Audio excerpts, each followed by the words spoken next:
This is the Ugee UG1910B. It is a 19-inch screen-based drawing tablet that hooks up to your Windows or Mac PC. This review unit was provided to me by the fine folks over at Gearbest, link down below. 19 inches is a good sized screen. I like drawing on these larger screens. Just last week, I reviewed the XP Pen Artist 16, and as I unpacked this unit, I realized this comes with the same pens. It comes with the same power adapter. It even has the same little pen holder with the nibs in it. It's all identical. So on a whim, I thought, hey, I'll use the other pen I have and see if it works on this tablet, and lo and behold, it did. So now I have 4 of these pens, 3 still in their original packaging, which I'll probably just hang on to as like collector's items. So since this is using the same pens and very similar technology to the XP I reviewed last week, my drawing experience was very similar. The pens passed all of my standard tests. It's got a really good thick to thin pressure curve. It holds that pressure really well around curves and corners,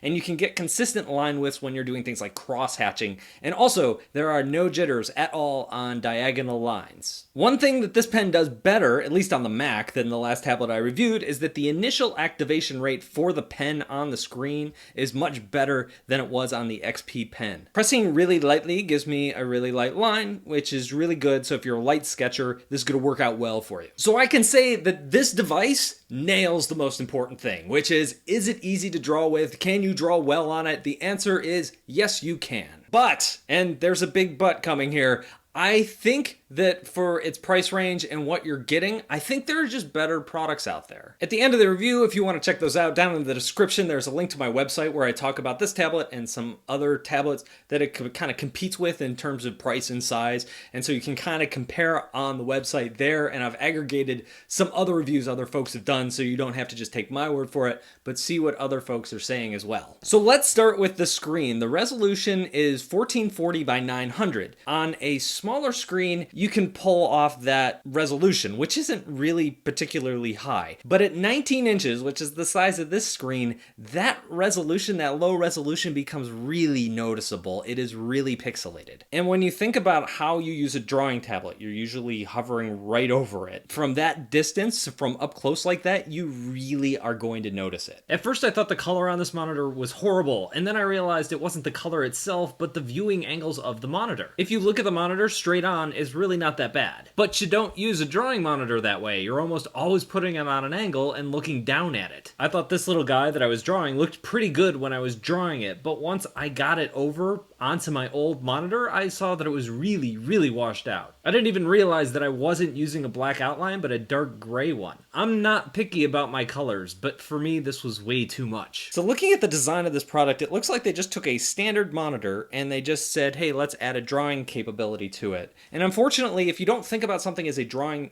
tablet from the get-go, a lot of the little design details like in the hardware come back to bite you when you're trying to use it as a drawing tablet. First off, there's the cord location. They plug in going straight up vertically into the back. And because of the way they hang down, they're always getting stuck underneath the stand and making the stand wobble because the stand is sitting on a cord. So I constantly found myself having to rearrange cords whenever I rearranged the monitor. Also, at its lowest position, this happened even more frequently because of the bulkiness of the video cord that's coming out of the back. There was no comfortable way to position it underneath the tablet itself. Also, there are these shiny silver buttons on the front of the screen which let you adjust all sorts of things on the screen. However, that is also where your hand rests when you're using it as a drawing tablet. So I was constantly accidentally hitting those buttons and popping up those menus while I was drawing, and again, that's a little frustration. Another thing I should point out is that there are no hotkeys along the front of the device. So if you get one of these, I would recommend getting some kind of drawing remote or hacking a video game controller like I've talked about in some of my other videos to get that sort of thing, mostly because it's so large. Your keyboard is, at least for me, my keyboard was way off to the side, so using keyboard shortcuts was kind of awkward. Also, with any of these kind of devices, you're going to see a fair amount of parallax. That's the distance between where your pen hits the screen and where the cursor actually appears. There is a lot of space on this screen between the glass and the screen itself, so you have more of that cursor displacement going on. I mentioned the stand a minute ago. The stand itself is really nice. It's solid. It's going to hold at any angle, and so that is one thing going for it. That is a good thing. It does sit pretty high off your desk at its lowest setting, but I felt like that was a pretty small trade-off for a solid stand. So those are the things that jumped out to me while I was using the tablet. And overall, I didn't didn't feel like it was a bad tablet. Like I said, there's just better stuff out there. I would like to thank the folks at Gearbest for sending me this tablet to review. I'm sorry it was a bad review. I just didn't like it that much. Hopefully they won't blacklist me and they'll still let me do things. Gearbest is an e-commerce site, and oftentimes the prices on that site are actually lower than Amazon. So if you are looking to buy something, it is worth checking out their site and seeing what the prices are and what deals they have going on any given day. So that's all I've got for this one. If you have any comments or questions, let me know down below. I would like to thank everybody who supports this channel. I really appreciate it. That's all I've got for this week. I will see you guys later.